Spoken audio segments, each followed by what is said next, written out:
सहारा रेगिस्तान, दुनिया का सबसे बड़ा गर्म रेगिस्तान। यहाँ जब सूरज की किरणें पड़ती हैं तो लगता है मानो पूरी धरती आग की चादर से ढक गई हो। रेत के टीलों पर हवा लहराती है और चारों ओर फैली वीरानी ये एहसास कराती है कि यहाँ जिंदगी नाम की चीज टिक नहीं सकती। लेकिन हमेशा ऐसा नहीं था। कभी इस कठोर धरती पर भी जीवन की अपनी लय थी। इन्हीं रेत के मैदानों में एक अद्भुत जानवर दौड़ा करता था, सिमिटर हॉर्न्ड ऑरिक्स।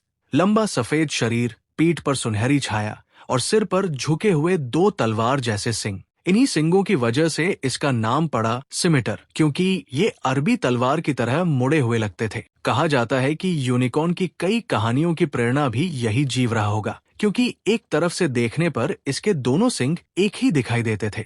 लोग इसे रहस्यमयी प्राणी मानते थे, लेकिन इसका असली जादू इसकी जीवटता में था। ये महीनों तक बिना बारिश और पानी के भी जी सकता था, अपने शरीर में नमी संजोए और सूखी झाड़ियां तक खा लेता था। पर इंसान ने इसकी खूबसूरती को सराहा नहीं, बल्कि शिकार का साधन बना लिया। सदियों तक इसके मांस, खाल और खासकर सिंगों के लिए इसका बेरहमी से शिकार हुआ। अमीर लोग इसकी खाल और सिंगों को अपने महलों की दीवारों पर सजाते। 20वीं सदी में बंदूकें और गाड़ियां आने के बाद शिकार और आसान हो गया। 1970 के दशक तक इसकी संख्या इतनी घट गई कि सहारा में इसका नामो निशान मिट गया। आखिरकार वैज्ञानिकों ने घोषणा की, सिमिटर हॉर्न्ड ऑरिक्स अब जंगली इलाकों से विलुप्त हो चुका है। वो जीव जिसने हजारों साल इंसानों के साथ इस धरती को साझा किया था, अब सिर्फ इतिहास बन गया। कभी सहारा की रेत में भी हरियाली झलकती थी, छोटी झाड़ियां, घास के टुकड़े और कुछ नखलिस्तान। लेकिन वक्त के साथ मौसम बदला, बारिशें घट गई और इंसानों ने पेड़ों को काटकर धरती का संतुलन बिगाड़ दिया। धीरे धीरे उपजाऊ जमीन रेगिस्तान में बदलने लगी, जिसे कहा जाता है डेजर्टिफिकेशन, यानी जीवन से भरी जमीन का सूनी रेत में तब्दील हो जाना। इसका असर सिर्फ जानवरों या पौधों पर नहीं, बल्कि इंसानों की जिंदगी पर भी गहराई से पड़ा। जब खेत बंजर होने लगे तो किसान खेती नहीं कर पाए, पशुओं के लिए चारा खत्म हो गया, पानी के स्रोत सूखने लगे और धीरे धीरे गांव उजड़ गए। लोग मजबूरी में अपना घर छोड़कर दूसरी जगह जाने लगे, यानी रेगिस्तान फैल रहा था और इसके साथ भूख, प्यास और गरीबी भी। अब सवाल उठता है, इस विनाश को रोका कैसे जाए? क्या कोई मशीन या तकनीक इसे रोक सकती है, या फिर इसका हल खुद प्रकृति के पास है? यही वापस आता है सिमिटर हॉर्न्ड ऑरिक्स। आप सोच रहे होंगे, एक जानवर रेगिस्तान को कैसे रोक सकता है? दरअसल ये सिर्फ एक शाकाहारी जीव नहीं, बल्कि प्रकृति का इंजीनियर है। जब इसका झुंड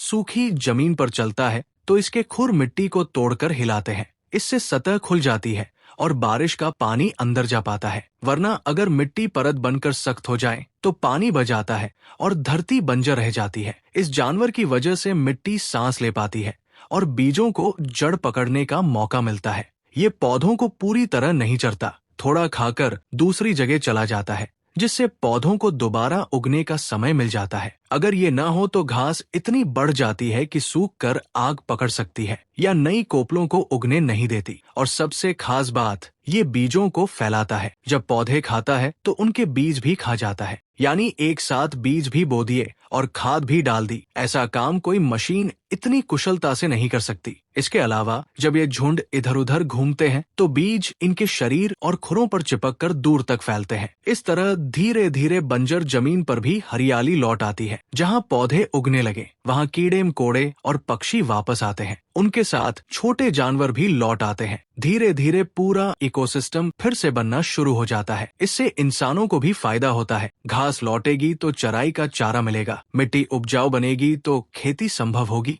और बारिश का पानी टिकेगा तो कुएं भरेंगे। यानी सिमिटर हॉर्न्ड ऑरिक्स का वापस आना सिर्फ एक प्रजाति को बचाना नहीं, बल्कि पूरी इंसानी जिंदगी को बचाना है। सच तो ये है कि जब ये जानवर गायब हुआ तो वजह इंसान ही था, शिकार, लालच और लापरवाही। लेकिन अब इंसान ही इसे वापस ला रहा है। कहते हैं प्रकृति को ठीक करने का सबसे अच्छा तरीका है उसे वही लौटाना जो हमने उससे छीना था। और यही इस कहानी का असली सबक है। अगर सिमिटर हॉर्न्ड ऑरिक्स फिर से सहारा की रेत पर दौड़ेगा तो सिर्फ एक जानवर नहीं बचेगा, बल्कि पूरी धरती का संतुलन दोबारा लौट आएगा। 1980 का दशक, वैज्ञानिकों ने आधिकारिक रूप से घोषणा की कि सिमिटर हॉर्न्ड ऑरिक्स अब जंगली इलाकों में विलुप्त हो चुका है। ये खबर सुनना आसान नहीं था। एक ऐसी प्रजाति जिसने सदियों तक सहारा की धरती पर अपनी मौजूदगी दर्ज कराई थी, अचानक इतिहास बन गई। लेकिन कहानी यही खत्म नहीं हुई। कुछ वैज्ञानिकों और प्रकृति प्रेमियों ने हार नहीं मानी। उन्होंने सोचा, अगर इंसान की गलती से ये जानवर गायब हुआ है तो इंसान की कोशिश से इसे वापस भी लाया जा सकता है। खुशकिस्मती से दुनिया के कुछ चिड़ियाघरों और निजी फार्मों में सिमिटर हॉर्न्ड ऑरिक्स के छोटे छोटे झुंड अब भी जिंदा थे। यूरोप, अमेरिका और मध्य पूर्व में इन्हें कैद में पाला जा रहा था। योजना बनी, इन सबको मिलाकर एक सुरक्षित नस्ल तैयार की जाएगी ताकि ये प्रजाति सिर्फ किताबों में नहीं बल्कि धरती पर भी जिंदा रह सके। कई सालों तक इनकी खास देखभाल की गई। वैज्ञानिकों ने ध्यान रखा कि वे अपनी जंगली आदतें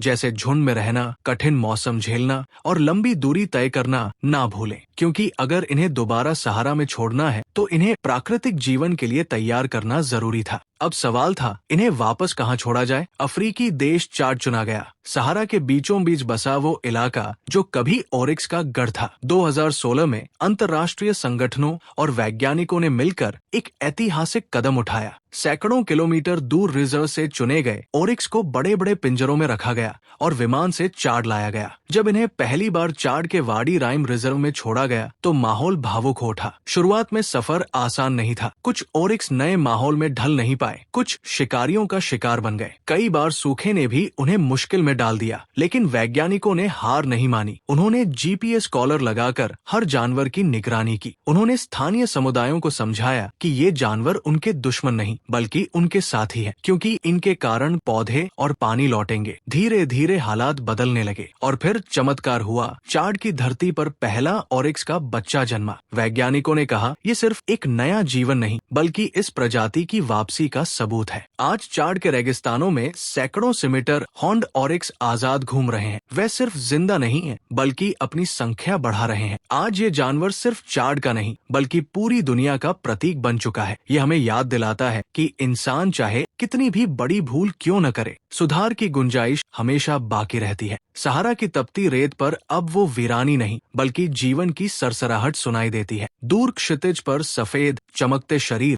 और उनके घुमावदार सिंग हवा में लहराते दिखते हैं, मानो रेगिस्तान खुद अपनी खोई हुई रूह वापस पा रहा हो। वैज्ञानिक कहते हैं, जहाँ जहाँ ओरक्स के झुंड चलते हैं वहाँ मिट्टी सांस लेने लगती है, बीज अंकुरित होते हैं, झाड़ियाँ उगती हैं और बंजर जमीन पर फिर से हरियाली के धब्बे चमकने लगते हैं। धीरे धीरे वही धब्बे एक नखलिस्तान का रूप ले लेते हैं, जहाँ कीड़े लौट आते हैं, पक्षियों की चहचहाहट गूंजती है और छोटे जानवर एक बार फिर जीवन के इस नृत्य में शामिल हो जाते हैं। स्थानीय लोग कहते हैं, रेगिस्तान फिर से जिंदा हो गया है। जहाँ ओरक्स छोड़े गए वहाँ अब घास के मैदान पनप रहे हैं। किसानों की जमीन फिर से उपजाऊ हो रही है। तालाब और कुएं पानी से भरने लगे हैं। यानी इंसान और प्रकृति जब साथ खड़े हों तो सूखी धरती भी मुस्कुरा उठती है। ये कहानी सिर्फ एक जानवर की नहीं बल्कि हमारी साझी जिम्मेदारी की है। जब इंसान ने लालच में इन्हें खत्म किया तो रेगिस्तान ने भी अपनी जान खो दी, लेकिन जब इंसान ने इन्हें लौटाया तो उसी रेत ने फिर से जीवन की खुशबू बिखेर दी।